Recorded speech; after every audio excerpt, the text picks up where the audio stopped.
할렐루야. 주의 사랑과 은총이 오늘도 여러분의 삶 가운데 함께하기를 축복합니다. 오늘 우리가 함께 묵상하실 말씀은 요나서 4장 5절부터 11절까지 말씀이 되겠습니다. 오늘 본문의 요나는 여전히 뿔이 나 있고 뾰루뚱합니다.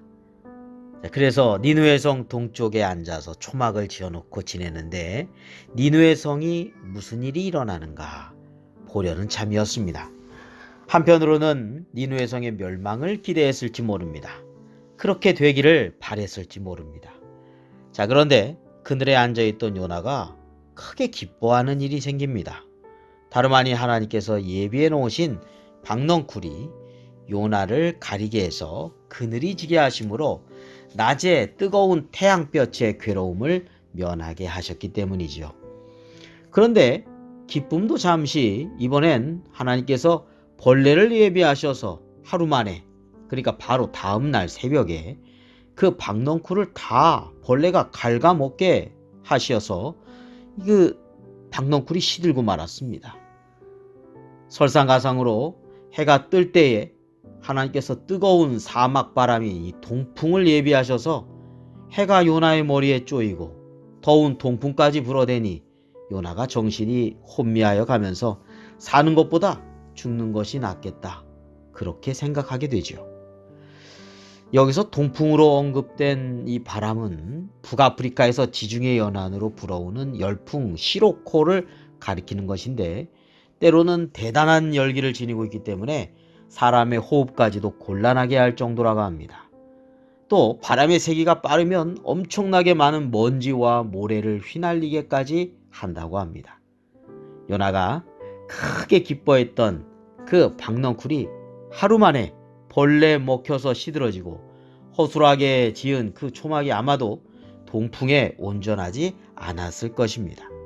그런데 요나는 짜증이 많고 또 성질을 잘 내는 그런 기질을 가지고 있어서인지 이런 상황에서 사는 것보다 죽는 것 낫다는 이런 극단적인 말을 하면서 스스로 죽기를 구하는 그런 행동을 보여주기까지 합니다.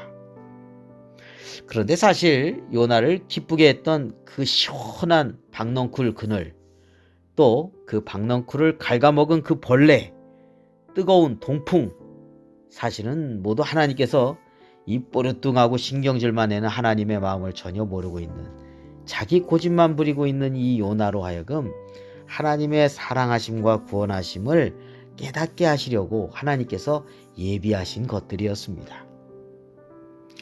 하나님께서는 요나에게 내가 이 박넝쿨로 말미암아 화내는 것이 어찌 옳으냐 라고 물으시고요. 요나는 성내어 죽기까지 할지라도 옳습니다 라고 자기의 그런 판단을 끝까지 하나님 앞에서 주장하고 있습니다. 땡깡 부리듯이 말입니다. 그러나 하나님께서는 화내지 아니하시고 요나가 하루 동안 경험했던 일들을 생각하게 하시면서 하나님의 마음을 설명해 주십니다. 10절 말씀, 11절 말씀 볼까요? 여호와께서 이르시되 내가 수고도 아니하였고 재배도 아니하였고 하룻밤에 났다가 하룻밤에 말라버린 이 박넝쿨을 아꼈거든. 하물며 이 큰 성읍 니느웨는 좌우를 분변하지 못한 자가 12만여 명이요 가축도 많이 있나니 내가 어찌 아끼지 아니하겠느냐 하시니라. 자신이 수고도 아니하고 재배도 하지 않았던 그 하루살이 박넝쿨에 요나가 얼마나 기뻐했습니까? 그리고 아꼈죠. 그런 요나에게 하나님께서는 니느웨 성에는 좌우를 분변하지 못하는 약 12만 명이 있다. 여기서 좌우를 분변하지 못하는 이것은 어린 아이들입니다.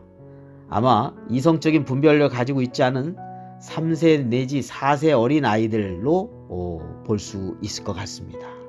그리고 식물, 그 박넝쿨, 하루살이 박넝쿨을 굉장히 아꼈는데 이 니느웨 성에는 많은 가축들이 또 있는데 이것들을 하나님께서 아끼지 않겠느냐라고 되물으시면서 이 말씀이 맞춰지고 있죠.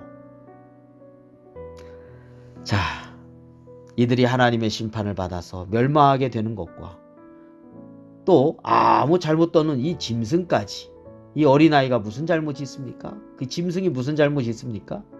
이들이 다 죽게 되는 그 심판의 재앙을 당하는 것이 어찌 하나님의 마음이겠느냐라고 하는 것입니다.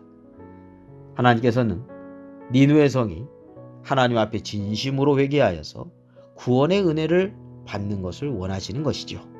결코 심판의 멸망에 이르기를 원하시는 것이 아닙니다.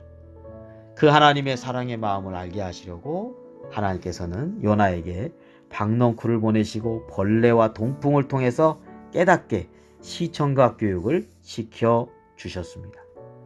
하루살이 박넝쿨도 그렇게 아꼈는데 아무것도 모르는 약 12만 명의 아이들과 많은 짐승들을 아끼는 것을 왜 이해하지 못하냐 하면서 하나님께서 요나에게 물으시면서 요나가 하나님의 마음을 깨닫기를 원하셨던 것이죠.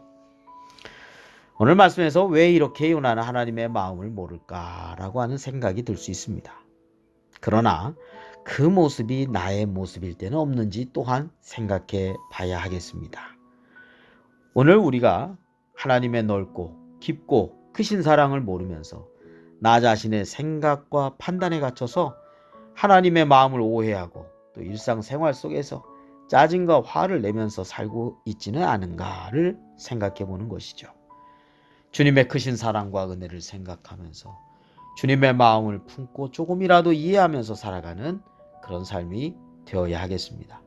나 중심으로 모든 것을 판단하기보다 하나님의 크신 사랑의 눈으로 세상을 바라볼 수 있는 믿음의 시야를 갖도록 기도해야 되겠습니다. 디모데전서 2장 4절에 하나님은 모든 사람이 구원을 받으며 진리를 아는 데 이르기를 원하시느니라 라고 말씀하였습니다. 그리고 빌립보서 4장 5절에 너희 관용을 모든 사람에게 알게 하라 주께서 가까우시니라 라고 말씀하였습니다. 오늘도 하나님의 사랑을 이해하고 또 마음에 품고 그리고 믿음의 시야를 가지고 살아가는 우리의 삶이 되도록 기도하고 또 힘쓰며 나아가야 되겠습니다. 오늘도 주님의 사랑과 은총이 여러분의 삶 가운데 함께하기를 주님의 이름으로 축복합니다.